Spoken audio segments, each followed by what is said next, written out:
네, 두 번째 계보에 기록될 사람들이라는 제목으로 하나님의 은혜 함께 나누고자 합니다. 가만히 생각해 보면 우리가 진리라고 믿고 있는 이 복음의 핵심 내용은 최소한의 상식과 이성적인 판단이 가능한 사람이라면 도저히 믿을 수 없을 정도로 황당한 이야기입니다. 예수님이 약 2000년 전에 이 땅에 오셨지 않습니까? 그 비슷한 시기에 대한민국이 있는 한반도에서는 무슨 일이 있었을까요? 예수님이 태어나시기 약 60여 년 전에 신라 왕국을 건국한 박혁거세가 태어났습니다. 영어권 사람들을 위해 잠시 설명을 드리자면 이 신라 왕국은 한반도에서 주전 BC 57년에 건국되어서 주후 935년까지 약 1000년 동안 존재했었던 나라입니다. 이 신라 왕국을 건국한 사람이 박혁거세예요. 이 박혁거세의 탄생에 얽힌 전설의 내용이 대단히 재미있습니다. 다들 아시겠지만 신라 시조 박혁거세는 배에서 태어난 것이 아니라 알에서 태어났습니다. 제가 챗GPT에게 그림을 한번 그려달라고 부탁해 봤습니다. 예. 예.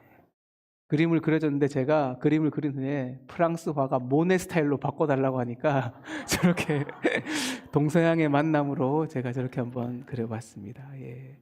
이 신라 왕국이 세워진 경주에 있는 6개의 마을에 있는 리더들이 한자리에 모여서 이 마을들을 통합할 지도자를 찾고 있었어요.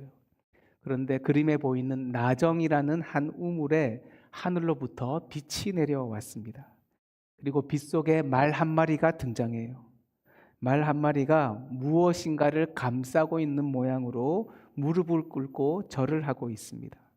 그래서 6명의 마을 리더가 가까이 가자 하얀 말은 하늘로 올라가고 거기에 커다란 알이 하나 남아 있습니다. 저 알에서 태어난 사람이 바로 박혁거세라는 거예요. 그래서 6명의 리더들이 그를 신라 왕국의 초대 왕으로 세웠습니다. 박혁거세라는 이름의 뜻도 그러합니다. 여러분 박씨가 동그란 박 알죠? 그래서 알처럼 생긴 박에서 태어났다고 해서 박씨가 되었고, 혁거세라는 이름의 뜻은 세상을 밝게 다스린다는 뜻입니다. 알에서 태어나 세상을 밝게 다스리는 왕이 되었다는 뜻으로 박혁거세라는 이름을 갖게 되었습니다. 우리는 학교에서 이 국사 시간을 통해 배운 이 박혁거세의 출생 스토리가 모두 다 진실이라는 것을 다들 잘 알고 계시지 않습니까? 가 아니라 우리는 모두 다 아무도 그가 알에서 태어났다고 생각하지는 않습니다. 그냥 신라라는 한 나라를 건국한 건국의 아버지를 신격화하고 그를 특별한 사람으로 높이기 위해 사람이 지어낸 신화라는 것을 우리는 잘 알고 있어요. 그런데 참 희한하게도 비슷한 시기에 저 멀리 중동 지방에서 남자를 알지 못하는 처녀가 임신했다는 말은 철떡같이 믿고 있습니다. 이 상식적으로 남자를 가까이 한 적이 없는 처녀가 어떻게 임신을 한다는 말입니까? 그거를 믿는 것만 해도 사실 대단한 믿음인데 그 뱃속에 있는 아기가 하나님이 보내신 하나님의 아들이래요. 그 아기가 나중에 커서 십자가 위에서 비참하게 생을 마감하고 말았는데 그게 2000여 년 뒤에 태어날 나를 사랑하기 때문이래요. 나를 사랑하셔서 내 죄를 용서하시고 구원하시기 위해서 십자가에 죽었다는 겁니다. 가만히 생각해 보면 이 황당하기 짝이 없는 이야기를 진리로 믿고 있는 우리의 믿음이 황당할 정도로 대단한 믿음입니다. 그런데 이 황당한 믿음 때문에 우리의 인생이 바뀌었지 않습니까? 내 삶의 목적과 의미가 바뀌었습니다. 영접하는 자, 곧 그 이름을 믿는 자들에게는 하나님의 자녀가 되는 권세를 주셨으니 이는 혈통으로나 육정으로나 사람의 뜻으로 나지 아니하고 오직 하나님께로부터 난 자들이니라.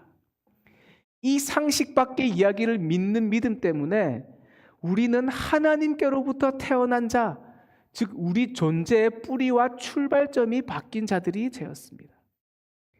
이 황당한 믿음 때문에 우리는 오늘도 울고 오늘도 웃습니다. 이 믿음 때문에 우리는 고난 중에도 소망을 잃지 않아요. 이 어이없는 믿음 때문에 우리는 죄를 죄로 여기고 거룩을 사모합니다. 이 믿음 때문에 용서하기를 원하고 서로 사랑하며 살기를 원합니다. 이 믿음이 없다면 주일 아침에 다른 사람들 다 낮잠 자며 맛있는 거 먹으며 쉬고 있을 시간에 굳이 이 자리에 나와서 이렇게 예배 드리고 있을 이유도 없을 것입니다. 이 황당한 믿음의 주인공 예수 그리스도, 오늘 본문은 우리가 믿는 예수가 어떻게 이 땅에 태어나게 되었는지 그 예수님의 계보를 알려주는 것으로 시작하고 있습니다. 이 계보는 굉장히 긴 시간을 포함하고 있어요. 아브라함이라는 사람으로부터 시작해서 예수님에 이르기까지 무려 42세대에 걸친 사람들을 소개하고 있습니다. 하지만 이것도 모든 사람들을 다 포함한 것도 아니에요. 참고로 누가복음 첫머리에도 예수님의 계보가 나오는데 누가복음에는 55세대의 사람들이 나옵니다. 그리고 등장한 인물들도 다 다릅니다. 이거는 어느 한쪽이 둘 다 부정확하거나 잘못된 것이 아니라 마태나 누가가 계보를 기록할 때 모든 사람들 중에 자신이 의도하여서 이름을 적고자 했던 사람을 각각 적었기 때문에 세대수도 다르고 그 이름도 다른 거예요. 우리는 성경에 이런 사람 이름 쭉 나오는 부분 나오면 그냥 슉 읽고 지나가잖아요. 이름 봐봤자 뭐 아는 게 없으니까. 그런데 이 마태복음에 있는 예수님의 계보에 있는 사람들의 이름을 하나씩 생각해 보면 이 계보 속에 우리 중요한 메시지가 담겨 있음을 발견하게 됩니다. 우리 1절을 먼저 함께 보실게요. 아브라함과 다윗의 자손 예수 그리스도의 계보라 라는 선언으로 1장 1절이 시작하고 있습니다. 아브라함은 이스라엘이라는 민족을 시작하게 만든 사람이에요. 박혁거세가 신라 건국의 아버지이듯이 아브라함도 이스라엘이라는 민족이 출발하게 만든 이스라엘의 첫 번째 조상입니다. 혈통적으로도 조상인데 그가 하나님을 믿는 믿음이 하나님께 인정받아 믿음의 조상으로도 불리움을 받는 사람이에요. 이 창세기 12장을 보면 하나님이 이방신을 믿던 아브라함을 먼저 찾아가셔서 그와 약속을 맺으시는 장면이 나오거든요. 이스라엘에는 민족의 탄생은 하나님의 약속으로부터 시작하였습니다. 그 약속을 함께 살펴볼게요. 내가 너로 큰 민족을 이루고 내게 복을 주어 내 이름을 창대하게 하리니 너는 복이 될지라. 너를 축복하는 자에게는 내가 복을 내리고 너를 저주하는 자에게는 내가 저주하리니 땅의 모든 족속이 너로 말미암아 복을 얻을 것이라. 70대가 될 때까지 자식 하나 없던 박복의 상징 아브라함에게 찾아오셔서 네가 자식을 낳고 그 후손이 큰 민족을 이루게 될 거라는 거예요. 그런데 약속 중에 가장 중요한 내용은 마지막 문장입니다. 너의 후손들을 통하여서 땅에 있는 모든 사람들이 너로 말미암아 복을 얻을 것이라. 이 아브라함에게 주신 언약을 이룬 사람이 바로 예수라는 것을 선언하고 있는 겁니다. 그 다음에 다윗의 후손이라고 하였죠. 구약 성경의 여러 구절들은 다윗의 후손으로부터 이스라엘의 왕이자 메시아가 태어날 것을 반복해서 예언하고 있습니다. 여러 구절 중에 제가 대표적인 구절 한 구절만 보여드릴게요. 보라, 때가 이르리니 내가 다윗에게 한 의로운 가지를 일으킬 것이라. 그가 왕이 되어 지혜롭게 행사하며 세상에서 공평과 정의를 행할 것이며 그의 날에 유다는 구원을 얻겠고 이스라엘은 평안히 거할 것이며 그 이름은 여호와 우리의 의라 일컬음을 받으리라. 이 다윗의 후손으로부터 세상의 왕이자 구원자가 태어날 것이라고 약속하고 있는데 그 약속을 성취한 분이 바로 예수님이라는 거예요. 그래서 마태복음 1장 2절은 아브라함의 후손이자 다윗의 후손인 예수님의 계보라고 선언하고 있습니다. 아브라함과 다윗에게 하신 그 약속을 성취하여서 이 땅의 왕이자 구원자로 오신 분이 바로 내가 지금부터 소개할 예수님이야 라고 선언하는 것으로 시작하고 있는 것이죠.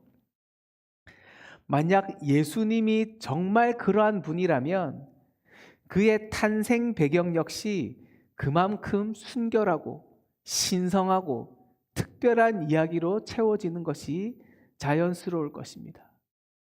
일반적으로 거의 모든 종교에서 자신이 믿는 신이나 교주나 그런 신앙의 위인들을 어떻게든 흠없고 특별하고 완전 무결한 존재로 만들고 싶어 하거든요. 오죽했으면 사람이 알에서 깨어났다는 말까지 만들어냈겠습니까? 박혁거세는 하늘로부터 내려온 알에서 태어났기 때문에 하늘이 내려준 신성한 왕이라는 정당성을 확보하게 되었습니다.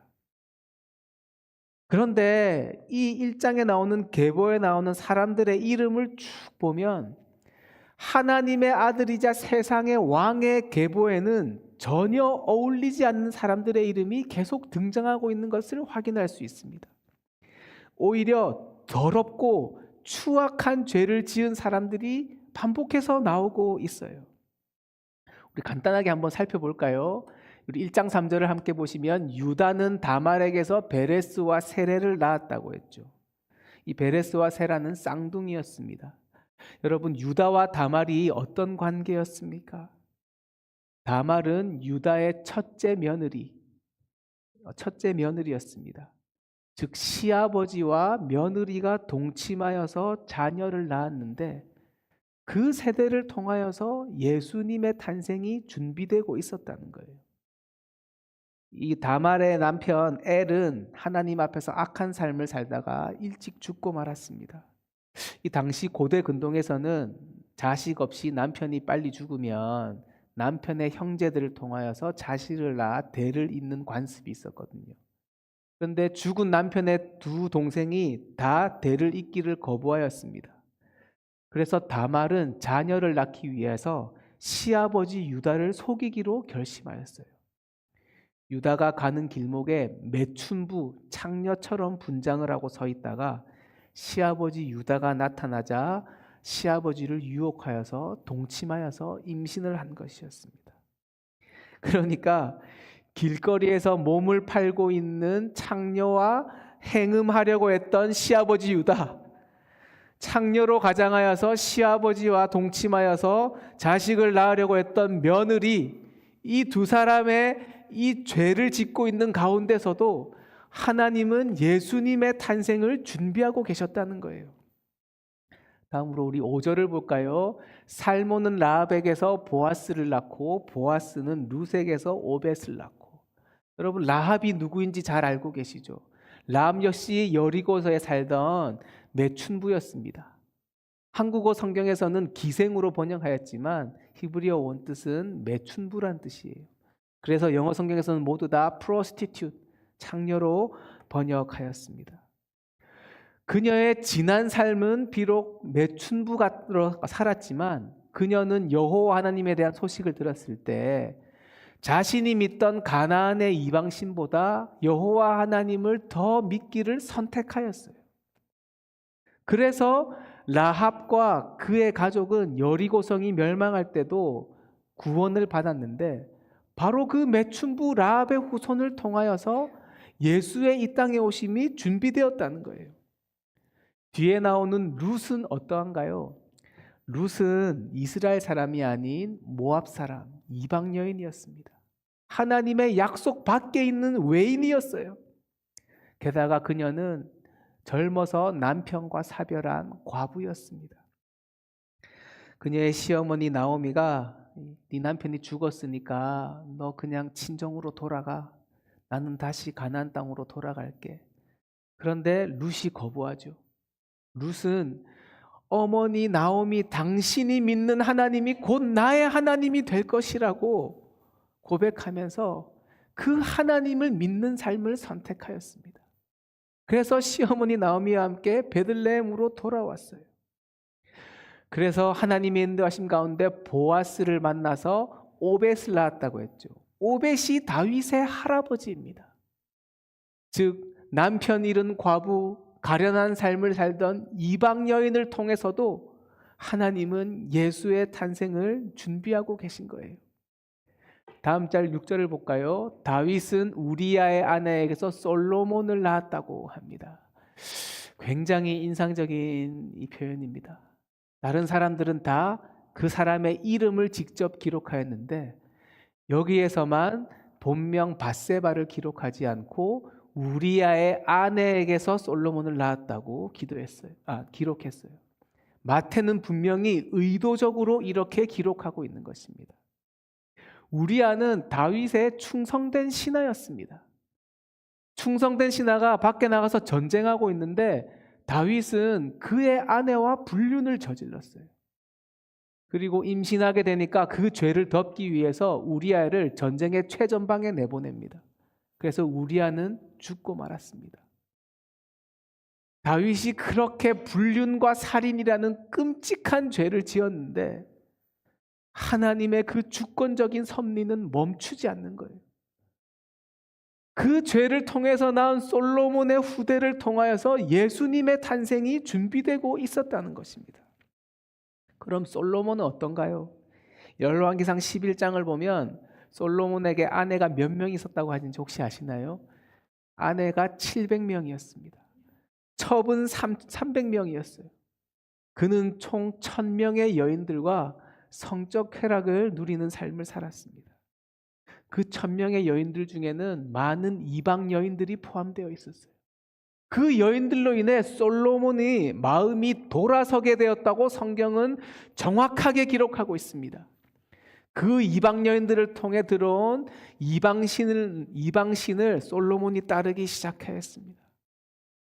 솔로몬 이후에 있는 르호보암은 어떤가요? 르호보암은 이스라엘이 남유다와 북이스라엘로 갈라지게 만든 장본인이었습니다.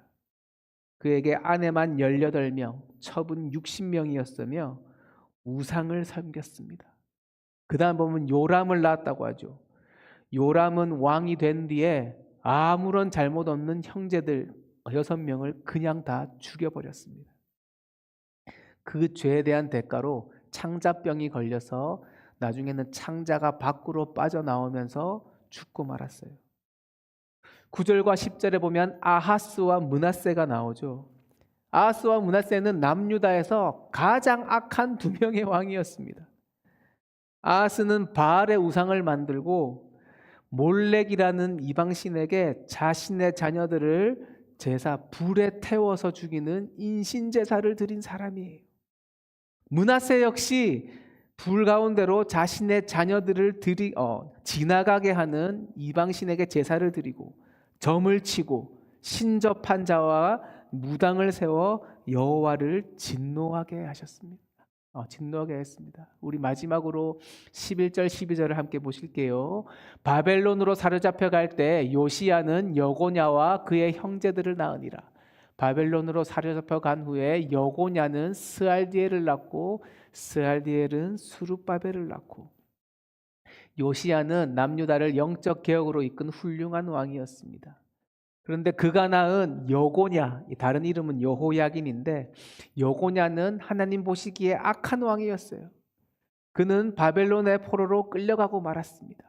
그리고 11년 뒤에 남유다는 바벨론에 인해 완전히 멸망당하고 예루살렘은 초토화되고 말았습니다. 예루살렘 백성들은 모두 다 바벨론의 포로로 끌려가게 되었어요. 나라가 멸망한 가운데서 악한 왕이었던 여고냐의 후손을 통해서도 하나님은 예수의 탄생을 계속해서 준비하고 계셨던 것입니다. 이상 우리가 간단히 살펴본 것처럼 예수님의 계보에는 인간이 저지를 수 있는 죄악들 중에 가장 추악하고 더러운 죄들이 다 담겨 있습니다. 라합처럼 밑바닥 인생을 살던 사람들도 포함되어 있고 룻처럼 하나님 밖에서 가련한 인생을 살던 사람들도 포함되어 있어요. 아브라함과 다윗에게 하신 그 약속을 성취하기 위해 이 땅에 오신 예수님은 이처럼 더럽고 추악한 죄인들의 계보를 통하여 이 땅에 오신 것입니다. 이걸 바꾸어 말하면 하나님은 이 죄인들의 낯뜨겁고 부끄러운 죄에도 불구하고 그 인간의 죄는 하나님의 뜻을 계속 거스르고 있음에도 불구하고 예수를 이 땅에 보내시려는 당신의 뜻을 멈추지 않으신 거예요. 수많은 인간들의 약함과 넘어짐, 변질과 타락 속에서도 그 약속을 신실하게 지키셔서 약속하신 대로 구원자 예수 그리스도를 이 땅에 보내주신 것입니다. 수많은 인간들의 그 죄와 연약함, 그럼에도 불구하고 약속을 반드시 이루시는 하나님의 신실하심, 이 두 가지를 보여주기 위해 마태는 마태복음 첫머리부터 이 계보를 기록한 것입니다. 우리는 이 마태복음에 있는 계보를 통해 두 가지 메시지를 우리 삶 속에 적용할 수 있습니다. 첫 번째로 하나님은 나의 삶 속에서도 동일한 신실함으로 살아서 일하고 계신다는 거예요.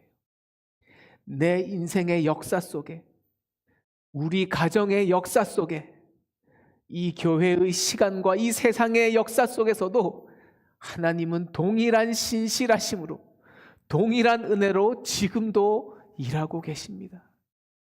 이 계보에 담긴 사람들은 이 세상을 살아가는 모든 인간들을 보여주는 축소판이자 거울이에요.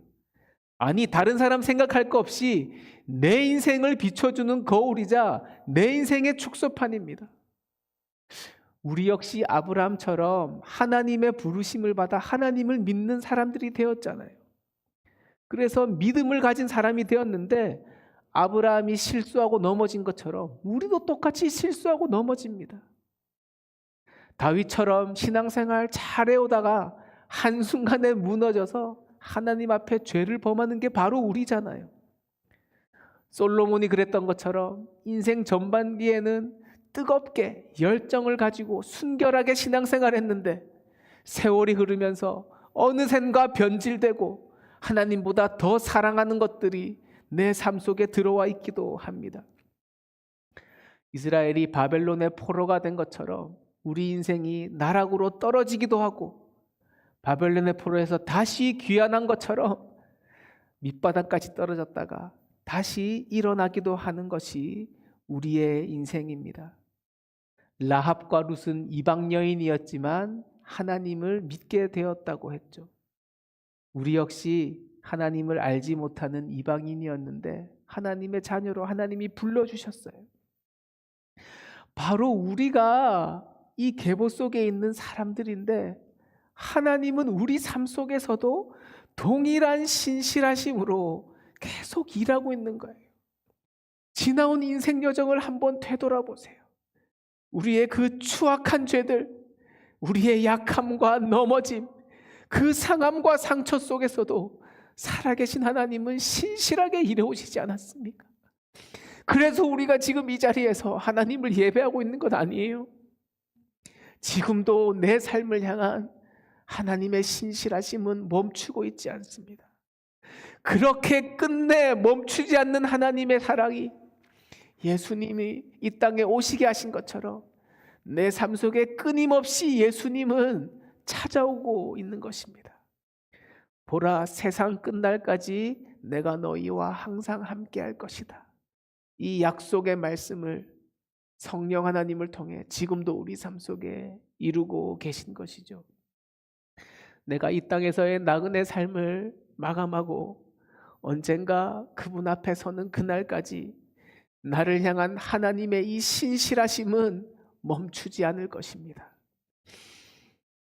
두 번째 메시지로 이 죄인들의 수많은 죄에도 불구하고 약속하신 대로 예수님이 이 땅에 오신 것처럼 약속하신 대로 예수님은 반드시 다시 오실 것입니다. 이 땅을 향한 하나님의 구원의 역사는 언젠가 반드시 완성될 거예요. 에이, 내가 예수님이 다시 오신다는 그거 어떻게 믿습니까? 이미 2000년 전에 이 세상에 태어났었던 사람이 이 세상의 왕이자 구원자로 이 땅에 다시 온다는 황당한 말을 내가 어떻게 믿어요? 차라리 박혁거세가 알에서 태어났다는 걸 믿지 라고 생각하시는 분 계실지 모르겠습니다. 저는 그런 분들에게 성경을 읽어보라고 권하고 싶습니다. 구약 성경에서 약속하고 예언한 대로 그 말씀을 성취하셔서 마침내 예수님의 첫 번째 오심이 성취되었듯이 성경에서 약속하고 예언한 대로 예수님은 만왕의 왕으로 이 땅에 다시 오실 것입니다. 만물의 창조자이자 주관자이자 통치자이자 심판자이자 구원자이신 하나님의 말씀하신 대로 언젠가 이 땅의 구원의 역사를 완성하실 거예요. 그런데 우리가 잊지 말아야 할 것은 예수님의 첫 번째 오심을 준비한 사람들의 이름이 예수님 이 하나님의 성경 말씀에 다 기록되어 있듯이 예수님의 두 번째 오심을 준비한 사람들의 이름도 하나님의 영원한 생명책에 다 기록될 것이라는 것입니다. 우리가 바로 그 두 번째 계보, 예수님의 다시 오심의 계보에 기록될 사람들이에요. 그렇다면 우리는 우리 스스로에게 물어봐야 합니다. 우리는 그 두 번째 계보에 어떤 사람으로 기록될 것인가? 룻과 같이 인생의 여러 아픔과 고난 속에서도 내가 믿는 하나님을 선택하는 믿음의 사람, 지혜의 사람으로 기록될 것인가? 아니면 내가 원하는 것에 눈이 멀어 시아버지와 동침한 다말 같은 사람으로 기록될 것인가? 내 육체적 욕망에 눈이 멀어 매춘부와 동침하려 했다가 평생의 수치를 남긴 유다와 같은 사람으로 기록될 것인가? 아니면 비록 내 과거는 추하고 더럽지만 여호와 하나님을 믿는 믿음을 선택하여 하나님께 쓰임받고 구원받은 기생 라합과 같은 사람으로 기록될 것인가? 요함과 아하스와 므낫세처럼 하나님보다 온갖 세상의 것들을 더 사랑한 악한 부모로 기록될 것인가? 아니면 예수님의 어머니 마리아처럼 주님의 약속의 말씀이 주의 여종인 나를 통해 이루어지기를 원하나이다 라는 믿음으로 그 말씀을 삶으로 살아낸 믿음의 부모로 그 계보에 기록될 것인가? 우리는 스스로에게 물어봐야 합니다. 그리고 이 질문에 대한 대답은 죽기 며칠 전에 벼락치기로 그냥 쓸 수 있는 게 아니에요. 매일마다 한 문장씩, 한 페이지씩 우리의 삶으로 이 질문에 대한 대답을 써내려 가야 하는 것입니다. 이제 한 가지 이야기를 나누고 말씀을 맺으려고 합니다. 1988년에 있었던 서울 올림픽 복싱 경기에서 아마추어 복싱 역사상 이 최악의 이 오심이라 불리는 스캔들이 터졌습니다. 이 라이트 미들급 결승전에서 한국의 이 박시연 선수와 미국의 로이 존스 주니어 선수가 결승전에서 맞붙게 되었어요. 이 경기에서 로이 존스 주니어 선수는 이 완벽한 경기 운영으로 박시연 선수를 압도하였습니다. 유효 타수에서 거의 3배에 가까운 펀치를 상대방에게 더 많이 적중시켰어요. 그런데 어이없게도 5명의 심판 중에 3명의 심판이 박시연 선수의 손을 들어줘서 박시연 선수가 금메달을 목에 걸게 되었습니다.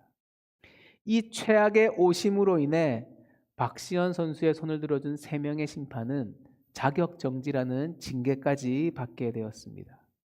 나중에 알려진 이야기로는 그 3명의 심판이 당시 소련의 접대를 받았다. 혹은 당시 그때 이 독일이 동독과 서독으로 나눠져 있었잖아요. 공산주의 국가였던 동독의 접대를 받았다. 그래서 미국이 금메달을 하나라도 더 못 따게 하려고 저런 이 편파 판정을 하였다. 이런 이야기들도 있더군요. 이 사건으로 인해 로이 존스 주니어 선수는 이 아마추어 복싱에 염증을 느끼고 은퇴를 선언하고 프로 복싱 선수로 전향하였습니다. 그리고 그는 복싱 역사상 가장 위대한 선수 중에 한 명, 이 레전드 선수가 되었어요. 이 박지현 선수 역시 이 올림픽 후에 사람들에게 너무 많은 비난을 받다 보니까 그 정신적 스트레스를 이기지 못해 23살의 젊은 나이에 뛰어난 복싱 실력을 가졌음에도 불구하고 은퇴를 선언하고 복싱 지도자의 길을 가게 되었습니다. 그런데 지난 2025년 올해 9월에 이 박시현 선수가 미국 플로리다에 있는 로이 존스 주니어 선수를 찾아가서 두 사람이 36년 만에 링 위에서 다시 만나게 되었습니다. 이 두 사람이 만나는 장면을 우리 영상으로 잠깐 함께 신청하시겠습니다. Doesn't win the goal off this, then I think there's something rotten in Korea because that is absolutely one of the most dominant things I've The seen. winner is on point 3-2 in the blue corner. Well, there it is. Park Si-han has stolen the bout. What up? Nalea. How y'all doing? What's up, brother? Oh, How you doing? hello, John. So good to see Oh, you my again. What's up, brother? How you feeling? You good? Wow. 나 Wow. 36년 동안 와우. 당신을 링 위에서 기다렸어. My 예. dad said he's wait 36 years. Wow. So good to see you, my Yeah. brother. Wow. Was to get in the ring. My brother. He got something for you. 이거는 저 88년 서울 올림픽 금메달입니다. It's the 88 Olympic 88년도 서울에서 내 홈에서 이 금메달을 가져갔습니다. 근데 지금은 내가 잘못된 걸 알고 지금 로이 존스 주니어의 홈에서 내가 이 메달을 He won the gold at the time. He had the gold, but he wants to give back to you. That it belongs to you. 올림. Wow.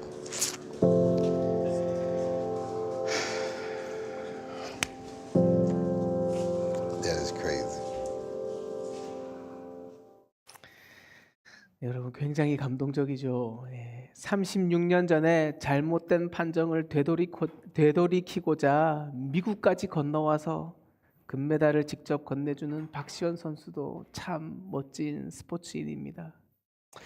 우리도 이 쉽지 않은 인생길 걸어가다 보면 넘어지기도 하고 억울한 일도 당하고 내가 상처를 주기도 하고 상처를 받기도 합니다.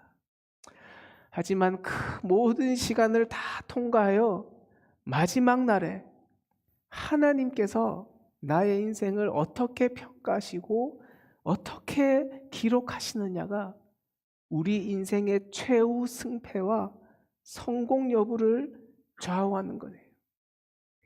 예수님이 약속하신 대로 다시 오실 때 혹은 그분이 오시기 전에 내가 이 땅을 떠나 영원한 하나님 나라 그분 앞에 섰을 때 그분이 나에게 금메달을 걸어주면서 잘했다. 착하고 충성된 종아. 이 금메달과 면류관을 너에게 주기 위해 지난 세월 동안 내가 너를 기다리고 있었다. 라고 말씀하신다면 그 인생이야말로 진정 금메달을 딴 인생 아니겠습니까? 반면에 나는 이 땅에서 꽤 나름대로 괜찮은 금메달 여러 개 땄다고 생각했는데 예수님의 계보를 보니까 악한 종으로 기록되어 있습니다.